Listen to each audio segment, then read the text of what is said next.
स्वागत करें डॉक्टर रितु का।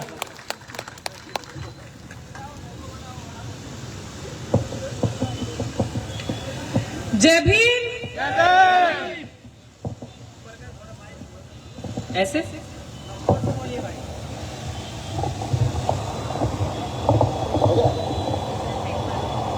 जय भीम, जय जोहार, जय मूल निवासी। सबसे पहले बहुजन समाज में जन्मे सभी महापुरुषों को मेरा नमन और उत्तर प्रदेश के 4 बार मुख्यमंत्री रहे परम आदरणीय बहन जी, जिनकी वजह से आज हम यहाँ एकत्रित हुए, जिन्होंने उस मिशन को, मूवमेंट को जिंदा रखा और आज आप इस बेटी को सुन रहे हैं। सम्मानित मंच, आज के चीफ गेस्ट हमारे बीच में पूर्व राज्यसभा सांसद माननीय अशोक सिद्धार्थ जी, सेंट्रल कोऑर्डिनेटर, और गुजरात प्रदेश के केंद्र प्रभारी हमारे बीच में डॉक्टर सुरेंद्र कोलोरिया जी, बहुत बहुत शुक्रिया, आपने मुझे यहाँ इनवाइट किया। दिल्ली स्टेट प्रेसिडेंट लक्ष्मण सिंह जी, बहुत बहुत शुक्रिया आपका। और सम्मानित मंच, जितने भी लोग बैठे हैं, लेकिन उससे पहले मैं ये कहूंगी कि वक्ता बनना तो कोई बड़ी बात नहीं है, लेकिन सबसे पहले श्रोतागणों के लिए जोरदार तालियां। बहुत शुक्रिया आप सबका। आज हम यहाँ इकट्ठे हुए हैं 23 सितंबर को संकल्प दिवस मनाने के लिए। बड़ी बात नहीं करूंगी, भाषण नहीं करूंगी, दिल में एक दर्द भी है और आप सबको देख के एक भरोसा भी है। वो दर्द इसलिए कि क्या आज फिर से हम यहाँ संकल्प लेने आए हैं कि अगली बार फिर आएंगे, या संकल्प लेने आए हैं कि घर जाएंगे, अच्छा अच्छा खाना खाएंगे। आज तो संकल्प दिवस है, रिश्तेदार आए हैं 4, या फिर ये संकल्प लेंगे कि मैं पढ़ूं, अच्छा बनूं, अच्छा पैसा कमाऊं, मेरे बच्चे पढ़े, आगे बढ़े। पे बैक टू सोसाइटी, पे बैक टू फैमिली हो गया। ये संकल्प लिया हमने कि ओरिजिनल कॉपी के पीछे जाना है या डुप्लीकेट, ओरिजिनल। तो आज आप मुझे ये सारी चीजें बताएं कि क्या बाबा साहिब के हम लोग सच में ओरिजिनल बच्चे हैं? सुन्यार जो होता है ना, सुन्यारा कहते हैं, है ना, सुनार हमारे पंजाबी में सुन्यारा कहते हैं, सुनहार, सोनी, ओके।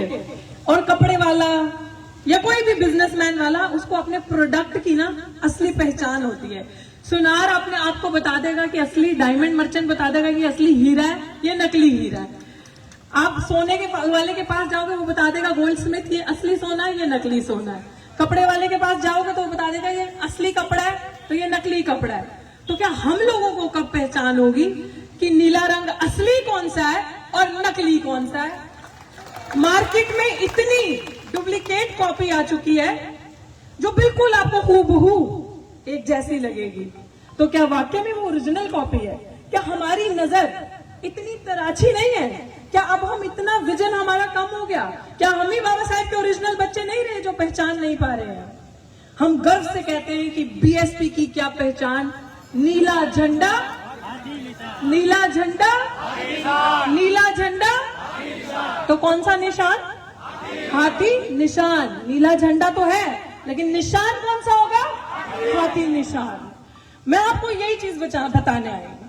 जब बाबा साहब के बारे में पढ़ते हैं, उनके दर्द के बारे में पढ़ते हैं, तकलीफ होती है सुनकर कि इस जगह पे जब बाबा साहेब पूरी रात बैठे, वो आंसू उन्होंने बहाए, वो तकलीफ, वो जिलालत, वो अपमान जो उन्होंने सहा, जब उनको निकाला गया, उनकी इज्जत नहीं करी गई, तो उन्होंने एक संकल्प लिया कि जो आज मैं सह रहा हूं, जो आज मैं देख रहा हूं, जो मैं तकलीफ जूझ रहा हूं, जिस अपमान से, वो मेरी आने वाली पीढ़ियां, मेरी नस्लें, मेरा समाज नहीं सहेगा।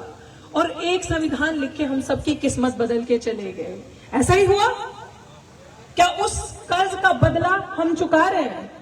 अपने आप से पूछ कर देखो, हम चुका रहे हैं? हम नहीं कर रहे। हम पे बैक टू सोसाइटी, जो उन्होंने सिखाया था कि अगर तुम्हारे पास 4 रोटी है ना, तो 4 में से 1 खाओ, 3 बांटो, या 3 खा लो, परिवार को दे दो, 1 बांटो। आई, मी, माई सेल्फ, मेरा, मैं खाऊं, मेरे बच्चे खाएं, मैं स्वार्थी हो गया, मैं कहीं भी नतमस्तक होके सर झुका रहा हूं। हमारे पंजाब में, पंजाबियों में एक कहावत है कि वो सर ही क्या जो दर दर झुके, वो सर ही क्या जो हर दर पे झुके। वो गला ही क्या, आओ आज इस पार्टी में कुछ नहीं मिला तो आज ये वाली पार्टी के माला डलवा ले सर झुका के।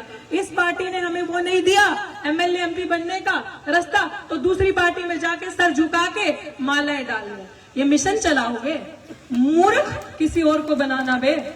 हम सब समझते हैं, आज की पढ़ी लिखी जनरेशन सब समझ रही है क्या हो रहा है। बड़े बड़े नेता, बड़े बड़े लोग वादा करेंगे और आप देखना उनको सोशल मीडिया पे सुनना कि मेरा सपना एमएलए एमपी बनने का नहीं है, मैं तो मिशन चलाना चाहता हूं, या तो मैं तो मिशन चलाना चाहती हूं, लेकिन मैं मिशन चलाऊंगी और चलाऊंगा भाजपा में जाके या कांग्रेस में जाके या इन दोनों का पैदा किया हुआ बच्चा आम आदमी पार्टी में जाके। वो लोग जिन्होंने कभी समानता की बात नहीं करी, वो लोग जिनको सिर्फ, जिनके लिए दलित, आदिवासी, बहुजन समाज के मुद्दे, बहुजन समाज के लोग, दलित समाज के लोग सिर्फ और सिर्फ चुनावी मुद्दों तक सीमित है। हम लोगों का हित, उन्हें हम लोगों के अंदर भाईचारा, हम लोगों को समानता या हम लोगों का सत्कार सिर्फ और सिर्फ उन्हें इलेक्शन में क्यों दिखता है, ये हम लोग कब समझेंगे। हम लोगों को लगता है कितना अच्छा बंदा है, क्या बात है, संविधान को पकड़ के सड़क पे रैली निकाल रहा है, यही असली बहुजन हितैषी है। बताएं, जब वर्गीकरण किया तो किस नेता ने आपके लिए आवाज उठाई सड़क पे उतर के? कौन सी पार्टी थी जो आपके लिए सड़क पे उतरी? कौन थी जिन्होंने आपके हक का हनन होने नहीं दिया, जो आपको प्रोटेक्ट करने के लिए, आपकी रक्षा करने के लिए सड़क पे उतरी? अभी जो वर्गीकरण करने की शरारत सरकार ने करी, कौन सा नेता आपको सड़कों पे दिखा? कौन से नेता, कौन सी पार्टी ने कॉल दी? वो जिन्होंने ढोंग किया संविधान बचाओ यात्रा निकाल के कि संविधान को बचाएंगे हम, वो लोग। समझना हमें है, अगर हम बार बार शेख चिल्ली बनते जाएंगे कि जिस टहनी पे बैठे उसी टहनी को काट रहे हैं, तो मूर्ख हम हैं, वो लोग नहीं है। वो लोग चालाक हैं, वो लोग हर कदम साजिश ही अपनाते हैं कि किस तरीके से इनको काटा जाए। मैं आपसे पूछना चाहती हूँ, इस देश में दो वाद हैं, एक अम्बेडकरवाद, दूसरा मनुवाद, और आपको समझ में आ गया अभी तक कि कौन सी पार्टी ऐसी है जो मान्यवर साहब कांशीराम जी, बाबा साहेब भीमराव अंबेडकर की विचारधारा पे चल रही है। विचार किनके पास है? क्या अन्य पार्टियों, कांग्रेस के पास, भाजपा के पास विचार है? बताएं आप, विचार है, आइडियोलॉजी है? कहीं नहीं है। तो आपके जहन में आज संकल्प दिवस के समय मैं ये चीज डालना चाहती हूँ, हमें हमारा ये सबको याद रखने की, अगर विचार, हमारी एक ही विचारधारा है, हमारा एक ही मिशन है, हमारी एक ही पार्टी है, हमारा एक ही नेता है, हमारा एक ही सपना है, वो विचारधारा है बाबा साहेब भीमराव अंबेडकर की, वो मिशन है मान्यवर साहब कांशीराम का, वो पार्टी है बहुजन समाज पार्टी, हमारी एक ही नेता है माननीय बहन कुमारी मायावती जी, और हमारा सपना है इस देश का हुक्मरान बनना। ये जिस दिन आप इस मिशन को लेके चलोगे, तब आपको पता चलेगा कि उन्होंने आपका सब कुछ छीन लिया है दूसरे लोगों ने। आपके बच्चे, जिस जगह से मैं पढ़कर आई हूँ, दिल्ली विश्वविद्यालय से, एक प्रीमियम बड़ी यूनिवर्सिटी कहलाई जाती है भारत की, आज आपके ये छोटे छोटे बच्चे बैठे हैं उस यूनिवर्सिटी में जाके पढ़ नहीं सकते, क्योंकि वहां शिक्षा महंगी कर दी।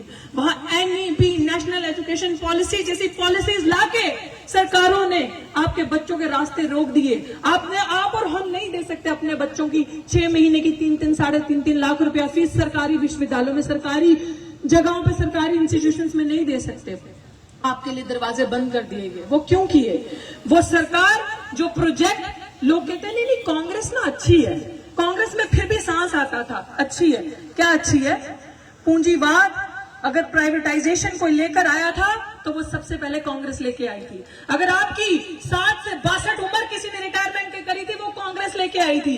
अगर अस्पतालों को, शिक्षा का निजीकरण कोई करने के लिए लेके आया था तो वो कांग्रेस लेकर आई थी। और उसके बाद भाजपा सरकार ने कुछ ज्यादा नहीं किया, वो धीरे धीरे आपका गला काट रही थी। जैसे ही भाजपा सरकार आई, एकदम से झटके से आपका गला काटा और सब कुछ आपके पास से छीन लिया, और हम आंखों पे पट्टी देके बैठे रहे। हम सपना ले रहे हैं, बच्चों को पढ़ाएंगे, बड़े बड़े विश्वविद्यालयों में भेजेंगे, बच्चे पढ़ेंगे, अच्छा बाबू बनेंगे, लेकिन हम मूवमेंट भूल गए। जिस बाबा साहेब भीमराव अंबेडकर को हम भूल गए थे, मान्यवर साहब कांशीराम जी ने उस मिशन को, उस बाबा साहेब भीमराव अंबेडकर को हमें पढ़ाया, हमें सिखाया, हमें सड़कों पे धूप में, गर्मी में चलकर बताया, कि बाबा साहेब भीमराव अंबेडकर क्या है, उन्होंने आपके लिए क्या किया।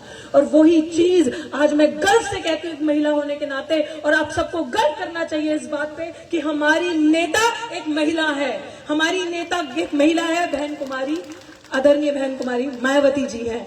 इस बात पे आप सबको गर्व करना चाहिए। और ये मैं क्यों कह रही हूँ, क्योंकि बाबा साहेब ने कहा था कि I measure the progress of the community by the degree of progress which women have achieved, कि मैं उस समाज की तरक्की को तभी तरक्की मानूंगा असल मायने में, मैं तब देखूंगा कि उस समाज की महिला ने कितनी तरक्की करी है। इसीलिए बाबा साहेब ने कभी हमें पीछे नहीं रखा। बाबा साहेब ने हमेशा माता रामाबाई को, महिलाओं को सम्मान दिया, आगे की आगे लेकर चले। और आप भी संकल्प भूमि से आज संकल्प लेके जाइए कि अगर आपके घर की महिला, बच्ची या कोई भी औरत अंधविश्वास में डूबी है, तो इस तरीके के कार्यक्रमों में जब आप आए तो उनको अपने साथ लेकर आए और कुर्सी पे उनको अपने से आगे बिठाएं, क्योंकि वही है जो आपका मार्गदर्शन करेंगी महिलाएं। तो मैं ज्यादा कुछ नहीं कहूंगी, और मैं बहुत शुक्रगुजार हूं कि पहली बार मुझे यहाँ आने का मौका मिला और मैं संकल्प लेके इस धरती से आज जा रही हूँ।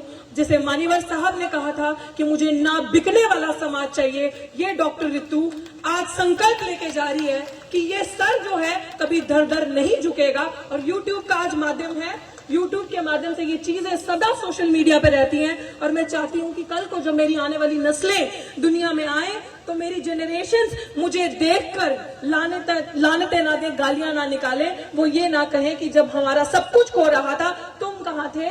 उनको ये याद आए कि जब जंग चल रही थी, हो रही थी, तो ये अपना सिर कटाने के लिए कतार में सबसे पहले खड़े थे, आखिरी में नहीं खड़े थे। मेरा नाम मैं चाहती हूँ उस अक्षरों में लिखा जाए, और अपने समाज के लिए, अपनी पार्टी के लिए हर पल इसी तरीके से समर्पित है। गली में जाके, पैदल जाके, धूप में जाके, 3 रोटी की भूख होगी, 1 रोटी आधी रोटी खा के, लेकिन मिशन को नहीं छोड़ेंगे और अपने आप को कभी बिकने नहीं देंगे, और इसी तरह तरीके से समानता का जीवन जिएंगे। बहुत शुक्रिया। जय भीम, जय भारत, जय संविधान।